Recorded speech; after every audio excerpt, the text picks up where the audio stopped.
Over the years, we've had hundreds of family farms come into legacy farmer, and a lot of those are generational family farms trying to figure out how to pass it on successfully to the next generation. Inside today's video, I'm going to talk to you about the 3 common problems I see repeated over and over again that deal with the struggles, the challenges, the mistakes that these families are making to successfully pass on the operation to the next generation. So let's get to it. The first and biggest problem that I see generational family farms making when it comes to passing on the operation is they are teaching their kids and training their kids to be employees, not business owners. Now, what do I mean by that? I've seen it time and time again where you have a son or daughter that comes back to the operation in their 20s and they work there as an employee until they are 50 or 60 years old, because the next generation above them, their parents, they just have a hard time letting go of those assets, letting go of responsibility, letting go of the weights and the risk and everything that you feel when it comes to being a business owner. It takes a certain type of person to be able to feel that weight, handle that weight, make the big financial decisions, work with the big numbers, and understand the risks that they're taking and how it impacts other people involved inside of the operation. But a majority of family farm operations today are not training their kids to think that way. They are training their kids to be an employee. Now, I get from age 8 up to age 18 or whatever that may be when your kids first starts working in the operation, yeah, let them be an employee, let them go there, work for a wage and stuff like that. But when they come back from college or when they get into their mid-20s, there's got to be this transition period to where you start bringing them into what makes the operation run, right? Not just what are the actions that we have to do on a daily basis to make sure the operation is running overall, but what are the back end things that nobody sees, none of the other employees see, that make the operation run. A lot of parents today are not teaching their kids that, or if they are trying to, they don't know how to, because the reality is a majority of their business is so chaotic and disorganized, they wouldn't even have a framework to teach their kids how to do that. That is one of the biggest things that we help these operations do inside of Legacy Farmer, is get their entire business really into a box so they have a clean, structured way to train the next generation on how the entire business works, from finances to banking to loan management to interest rates to operations to overall team structure and accountability to communication within the team.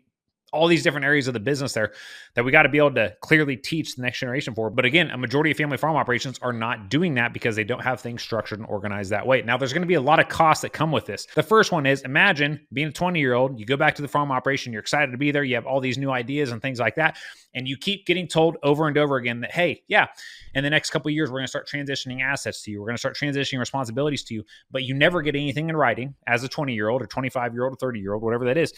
You move your family back there, you get married, you have kids, and then all of a sudden you're 40 or 50 years old. And guess what? You still don't have any responsibility. And the day will come where that entire operation, whether it's given to you at some point, most likely if you're 50 or 60, it's not going to be given to you because your parents want to give it up. It's going to be given to you because it's going to be dumped on you because they pass away and now it's your responsibility.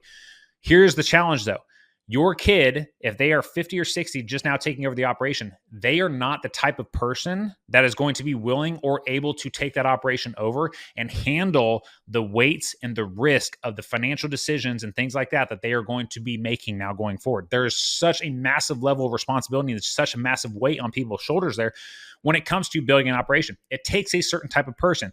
The thing is, though, as an employee stepping into that type of position, they are not going to succeed long-term. So as a parent or as a generational family farm trying to teach the next generation a key way of how to build this operation, you have to build those mindsets into them. Okay. Now, one specific example I can give you is you can teach your kids to be an employee, again, up to age 18, but then you got to start teaching them how to lead those seats and really looking into different seats inside the operation, whether that's finance, marketing, sales, day-to-day operations, farm management, that type of stuff there.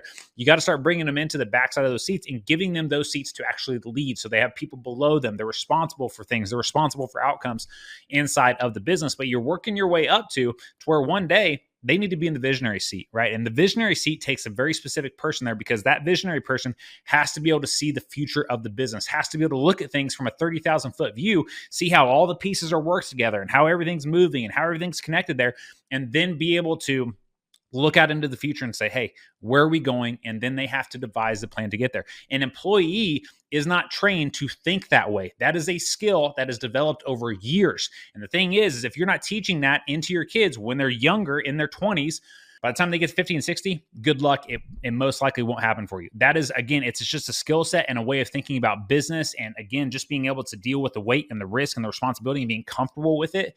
That is something that needs to be built in over years. And so many people today are making that mistake and they're passing on the operation to a kid that's been trained to be an employee. And then that's why in the second or third generation, the operation doesn't grow at all, because that kid was not trained how to deal with those risks or how to think about the business. They only know how to run the business. And essentially, I don't even mean run the business. They only know how to work in the business. That's it. Not even run the business. They just know how to run operate the tractor or whatever that is.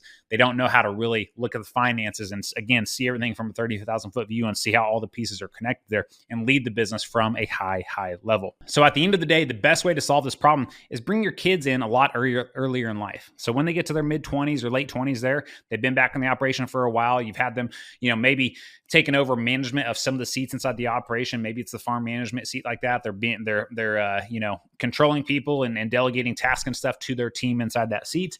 And you get to a point where, okay, now it's time to start thinking about the visionary seat a little bit and start bringing them into how the operation is run. And again, all this work that is done for the operation that nobody sees, no other employees see, right? And then it's going to be time to start bringing them into those conversations.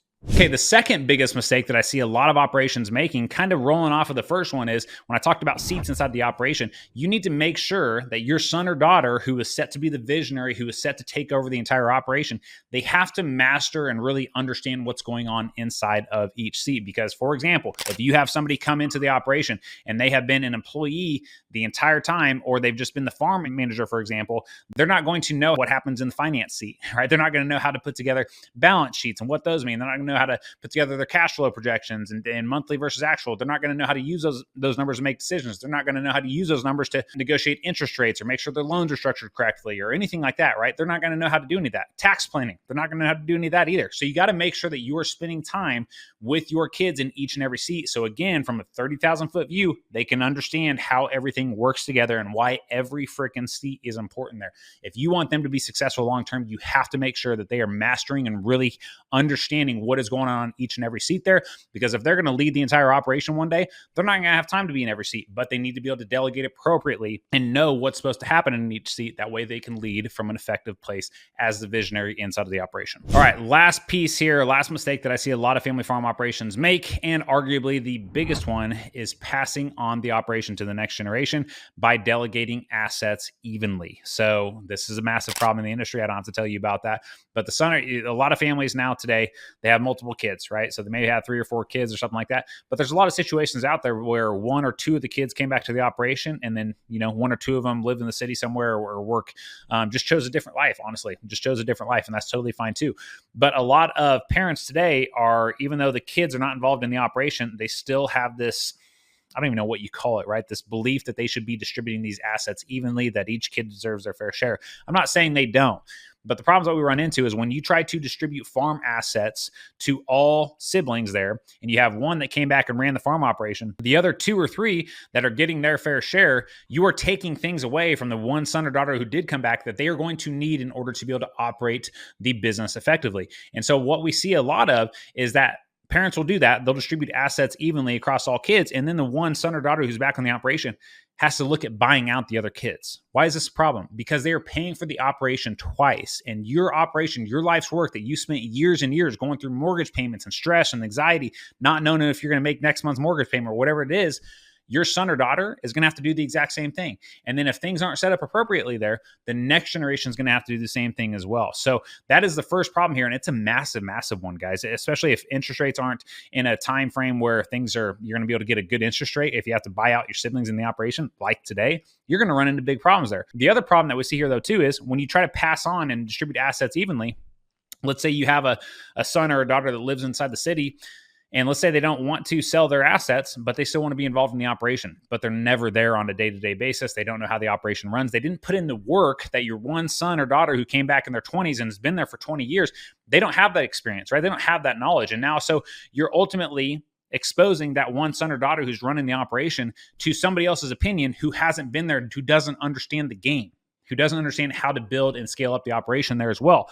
So in order to do this, and the biggest problems that come from this is we see lawsuits happen all the time between siblings because you have one who's running the operation or 2 and they're just in constant battles with these other siblings because the other siblings don't understand what makes the business tick. They're not comfortable with the risk. Maybe they're employees inside of another business in the city somewhere, and they have that employee mindset. Not saying that's bad, but when it comes to building and expanding the operation, which these operations are going to have to most likely grow from generation to generation to be able to keep up and be able to support more families and stuff in the future and be able to pass things on successfully, you have to have people involved in the operation that know what the heck is going on. And you are going to be screwing that son or daughter if you are trying to distribute assets evenly. Now, one method, though, that we can use here to combat all this is, yes, I want to be able to live, with my kids, I want to be able to leave, something behind for all of them and really, really be able to pass on one of them. But let's say only one of them wants to take over the business and then the other three, honestly, they just want cash. Okay, great. This is where we have a combination of passing on the business and all of the business assets to the one kid that does want to take it over and is proven and has been there for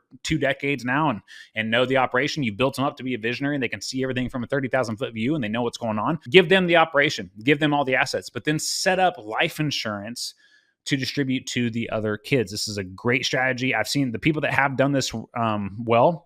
It paid off big time for them, and they avoided a lot of challenges, a lot of conflict, even lawsuits with siblings when it came to pass on the operation. Everybody's happy. Everybody's absolutely happy, and it keeps the operation intact. But a lot of people, they're not even looking at life insurance. The number of farmers or ranchers that don't have life insurance or a life insurance strategy in place is mind-boggling in this country. It's so freaking high. So we got to be combating that as well. And those are one of the things there, one of the strategies that you can use there to make sure you're able to pass on the operation, and the generation that gets it or that wants it, right? Your son or daughter that wants it, they don't have to pay for it twice, right? And don't worry about buying out their siblings. All right, guys. So we've talked about a lot inside this video. And one of the biggest things here, though, that I talked about in the beginning is inside a legacy farmer, we're working at and help our customers take every area of their business and really put their entire business into a box. So when it comes to passing it on to the next generation, everything is clean and it's organized and structured, and they have this system here that they can train the next generation on, so the next generation knows what's going on, right? And we're showing them from a high level how every seat inside that operation works there. So my friends, if that's something that you want help with,